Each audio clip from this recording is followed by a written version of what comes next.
This is my video for incident number 2.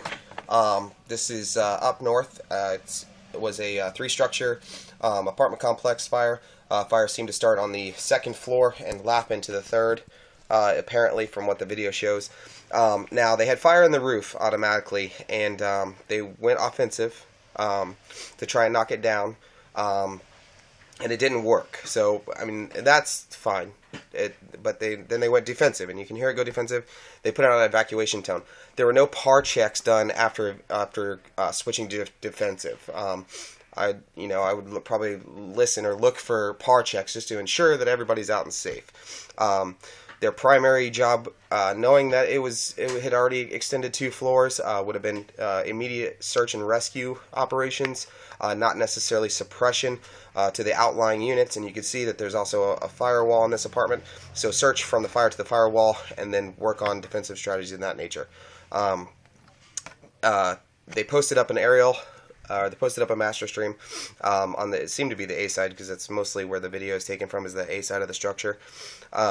They posted up, and right away you could kind of tell, this isn't enough water. So it took about 5 minutes for them to kind of catch on that this isn't going to be enough water, and they asked for another aerial. There are 2 more aerial devices. Only one got posted up on the C side of the structure. You can actually see it looked to be probably a 105-foot stick on the other side of the structure. Didn't flow any water though, so they tried to knock it down the best they could. Well, perhaps and then he's they wondering why someone would shoot a man my phone before throwing him out of a plane. So what they get is they also went back interior, and they were still doing defensive operations while you had crews inside, and the crews were relatively close to defensive operations. You're throwing all this water on top of this roof. Given it was just one master stream, but still defensive operations. We're still flowing so much water on this roof, and it's time to just get those guys out of there. If you're going to switch, but don't do it both. You also had somebody on the roof on the A side of the structure to the left of the fire. He wasn't on air. He was just up there kind of scoping just to see. I don't see why he was up there. You could see relatively good from the camera's point of view, so I don't see what he was actually looking for, other than just being on that ladder that wasn't heeled on the ground. It was just a freestanding ladder. So I don't know why he was actually there, unless it's part of their SOPs that they need to signify that they're watching defensive operations and see where the fire was going. See if they were a little concerned about fire spread to the left, but other than that, I don't see why he was there. It's just a safety concern.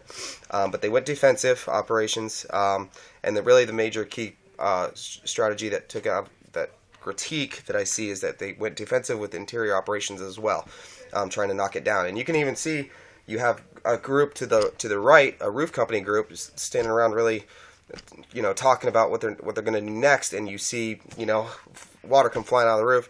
One time would have just knocked them down if they would have got close to it. So it's little, that's really the only thing I see. The PAR check for going to defensive and then doing defensive operations while they still have crews interior, and the water supply, knowing enough that one ladder that they posted up isn't going to be enough water per BTUs that this fire was putting out, because it grew relatively quickly. They thought, I think what happened was they believed that they had it knocked down relatively well when they first went interior, because you see, it whitens down, and then it got in the roof, it got in the attic, and it took off from there. So that is incident number 2. I hope I touched everything that I could see. But those were the major key points that stood out in my head about strategies or tactics, more or less, of what they were going to do and how they went about them. So thank you.